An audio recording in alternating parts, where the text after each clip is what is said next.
Let me tell you about one of my very favorite exercises. It's called the 3 lists exercise. And if you'd visually picture 3 side-by-side yellow pads of paper. I know you can do this electronically. You can also do it with yellow pads of paper. But if you would visualize those, and on the headings of each one, write list 1, the second one list 2, and the third one list 3. And every employee that you have at your company is going to be on one of these lists, not both, not 2, not 3, but just one of these lists. So let me explain to you what the lists are. List number 1, these are our best employees. These are the ones that exemplify the people we would like to have at our company.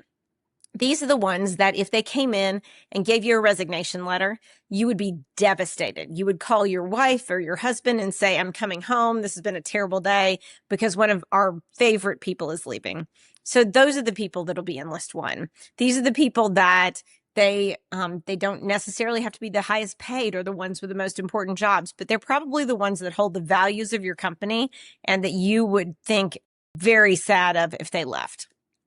Now, list 3, we're jumping over list 2 for a minute. List 3. Now, these are the people that if the same thing happened and they gave you their resignation letter and they said, I'm leaving and here's my resignation letter, you would nicely close the door and then you would go, oh my gosh, I'm so grateful. What a great day. I'd call my wife or my husband and say, we're going out for dinner tonight. Best day ever. These people have left the building. So those are the people in list 3.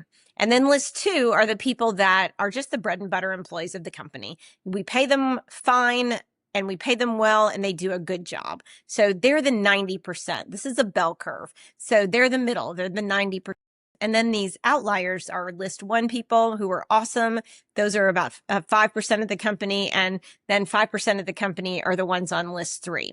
Now, what do we do with these lists? And we're not just making lists to make lists, but we want to make sure that we take care of all of our employees and all of our policies, all of our programs, all of our reviews. They're for all employees, but we need to do something special for list 1 and list 3. Now, list 1, these are the people that I believe we should do individual retention plans for, that we're actually looking at those people on that list and saying, it's so important that we keep them.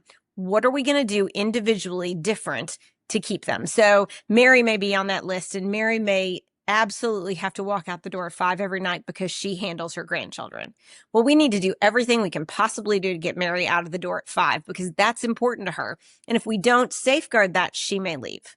Now, Bill may have a need for more and more money because of some things going on in his life. So we need to give him every opportunity for promotions or to earn more or to make bonuses or whatever we need to do to keep him, because that is really important to him. And if we don't focus on that, he may leave the company. So again, you're looking at these people once a year, you're looking at it with your management team, and you're saying, since these people are so important to our company, what are we going to do above and beyond to make sure that they stay? Because that's really important.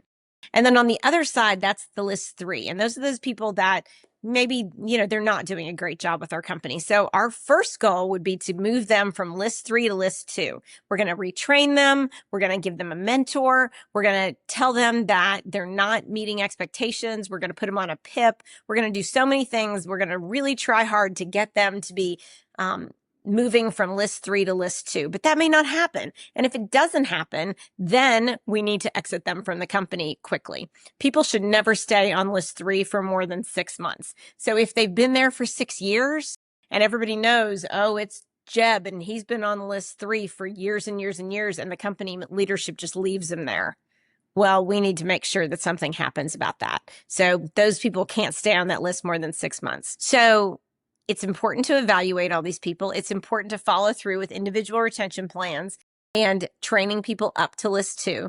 And the way to do that and the way to start is just to do the lists exercise.